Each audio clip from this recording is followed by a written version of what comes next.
2 weeks ago, the UK was out. Donald Trump had publicly demoted Britain in his trade priority list, ridiculing its difficult chicken and boasting that he would rather focus on South Korea. He wasn't bluffing, or so it seemed. White House aides briefed reporters that London's rigidity made progress impossible, and Trump himself declared that talks were on permanent pause. British trade officials, humiliated, quietly shifted their focus toward Europe. But then it flipped. On May 8th, without warning or preamble, Trump stood before the world and announced a UK trade deal. Not South Korea, not India, not Japan. Britain, the same country he claimed he was done with. A deal that just 2 weeks earlier was second tier, suddenly became the headline act of the Trump show. So what happened? Why did the man who claimed to be a master negotiator suddenly roll back his threats and hand London what it wanted? In this video, let's break it down. Let's drop the mask. Donald Trump didn't hammer out this deal because he won. He didn't out-negotiate anyone. What happened here is a textbook example of political survival disguised as swagger. For months, Trump had wielded tariffs like a sledgehammer, most notably the 25% duties on foreign cars and auto parts. He pitched them as economic nationalism, a blow against unfair trade. But as reality hit home, the damage wasn't landing on America's rivals. It was hitting his own base. U.S. automakers began canceling investment plans. Dealerships across the Midwest reported rising prices. Layoffs were quietly whispered in boardrooms. Farmers, steel manufacturers, and logistics giants all started to grumble. And crucially, they were Republican donors. Trump had backed himself into a corner. South Korea talks were frozen. India's negotiations had devolved into bickering over pharmaceutical patents and agricultural protections.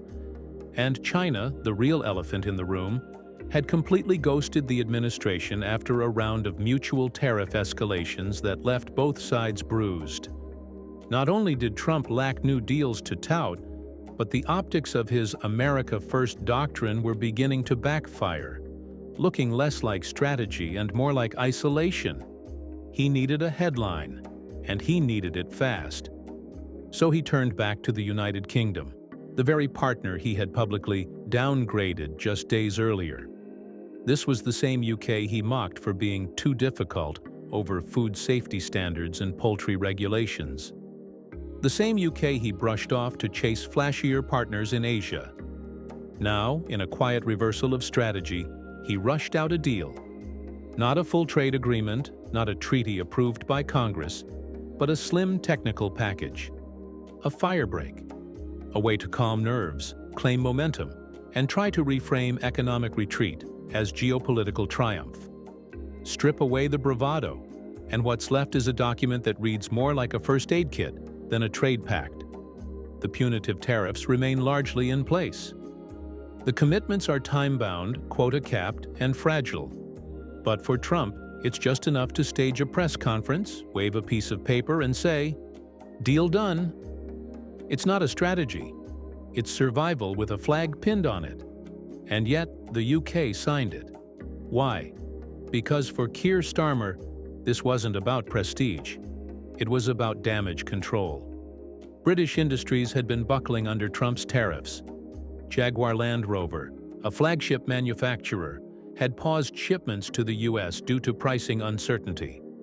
British Steel had reached the point where the government had to intervene to keep the furnaces burning. Jobs were on the line, particularly in regions where Labour had promised post-Brexit revitalization. The risk of doing nothing wasn't abstract. It was political suicide. Starmer's team saw the writing on the wall. With the EU summit approaching and unemployment anxieties rising, they needed to show responsiveness. And if that meant shaking hands with Trump, even under duress, so be it. But this wasn't a surrender. It was triage with conditions. The UK successfully extracted several crucial protections in the new trade arrangement, aimed at shielding vulnerable industries while maintaining regulatory standards. One of the most significant wins was the reduction of U.S. auto tariffs from 27.5% to 10%, specifically applied to a quota of 100,000 British-made vehicles. This concession is more than symbolic. It provides a vital lifeline to UK car manufacturers, particularly as they manage through the turbulent post-Brexit landscape and face global supply chain volatility. For firms like Jaguar Land Rover, it means the difference between maintaining exports and scaling back production. Equally important was the removal of tariffs on steel and aluminum, a move that provides desperately needed relief to the UK's struggling industrial sector. With British steel already on the brink of collapse and the wider metals industry under pressure from energy costs and reduced demand, this clause offers a reprieve that may save thousands of jobs. The UK also held firm on its food safety standards. Despite persistent pressure from US negotiators, the deal preserved the UK's long-standing bans on hormone-fed beef and chlorinated chicken. This red line was not only a political victory for Labour but also a reaffirmation of public trust in domestic food regulations, ensuring that trade liberalization does not come at the cost of consumer health. Before we continue further, tell us, are you enjoying the video? If yes, please like and share the video and subscribe to our channel to watch more videos on the latest news stories on geopolitics, economics, and current affairs impacting your lives. Perhaps most strategically, Britain secured preferential treatment in any future Section 232 national security investigations. These often unpredictable probes have previously blindsided exporters with sudden duties. Now the UK has an advanced warning buffer, a critical safeguard for industries that cannot afford overnight disruptions. Taken together, these terms form a limited yet meaningful shield, not a grand economic overhaul, but a tightly negotiated ceasefire in a larger trade war. It wasn't everything, but it was something. And in politics, something is often the only thing standing between economic panic and narrative control. Critics will say the UK legitimized Trump's tactics, that it rewarded extortion with cooperation. But in truth, the deal was already in motion before the tariffs ever arrived. Labour had been quietly working to de-escalate trade tensions, aiming for limited agreements that preserved British jobs without selling out sovereignty. What Trump announced as a post-tariff concession was, in reality, a repackaged version of the framework already under discussion, dressed up to save face. So while Trump got to perform a victory lap on Truth Social, Starmer's government got what it needed: a break in the economic storm, a stay of execution for struggling industries, breathing room ahead of the EU summit, and proof that, unlike the previous administration, Britain could negotiate pragmatically, even with chaos across the table. In the end, both sides walked away with headlines. However, beneath the surface-level applause and orchestrated photo shoots, a very different story is unfolding, one of implosion, not triumph. Donald Trump built his economic platform on the myth of tariff-powered revival. He told Americans tariffs would bring back jobs, punish cheating countries, and ignite domestic industry.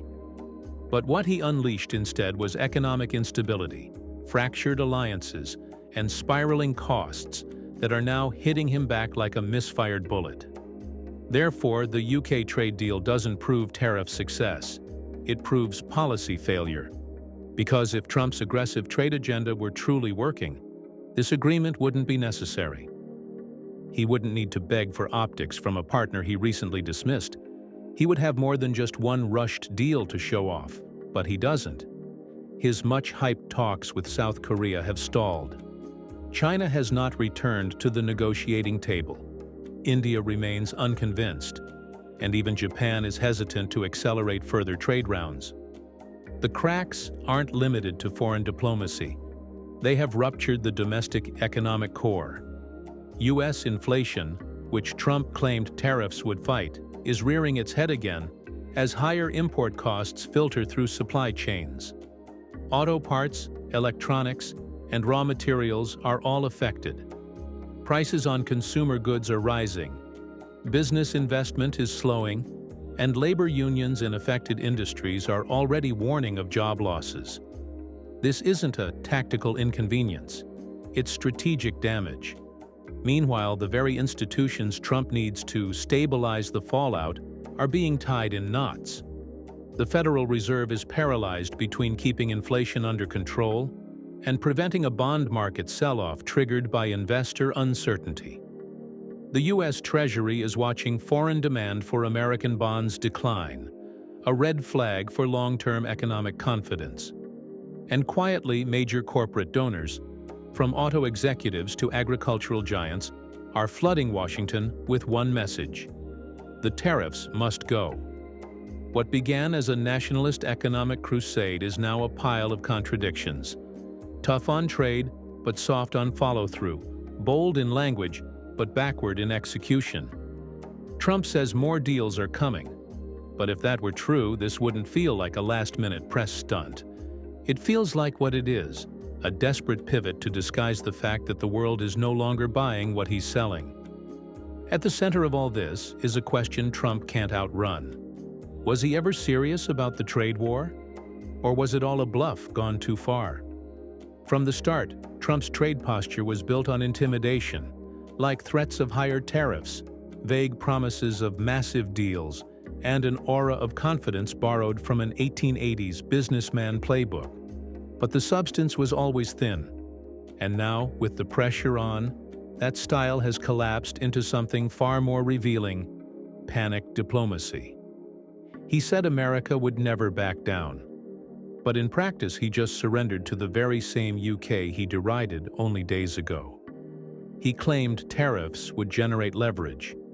Instead, they generated chaos and forced him into a limited deal to stop the bleeding. He told voters he was putting America first. But the only thing he's put first is his re-election narrative. What Trump just signed isn't evidence of strength. It's a confession that the bluff didn't work, that international allies can hold out, that global markets can bite back, and that even the president who promised to teach the world a lesson has to retreat when the lesson gets reversed. The worst part? His gamble with tariffs has done little to secure real strategic gains. China hasn't folded, Europe hasn't buckled, and now allies and adversaries alike know something they didn't before. Trump blinks. When pressure mounts, he bends. And when his policies backfire, as they now have, he finds a way to spin it as a victory, even when everyone else sees it for what it is. This isn't art of the deal. It's the art of the panic signature. So now the world watches. Will Trump try another bluff? Another escalation? Another headline with no muscle behind it? Or has the spell broken, and with it, the myth that tariff tantrums are anything more than strategic theater? Because if this was his grand victory, then the real question is chilling. What does failure look like? What do you think? If this is how Trump negotiates with allies, how will he handle adversaries like China or Russia under real pressure? Is the US-UK trade deal a real one, or just a political fire extinguisher to stop the bleeding? In the comment section below, share your thoughts on how many more U-turns will Trump need to call wins before even his base starts to question the strategy. Do you want to watch more videos like this one? If yes, subscribe to our channel and press the bell icon next to it. We bring the latest news stories on geopolitics, economics, changing world order, and current affairs. Things you need to stay informed. Thanks for watching, and until the next video, stay tuned.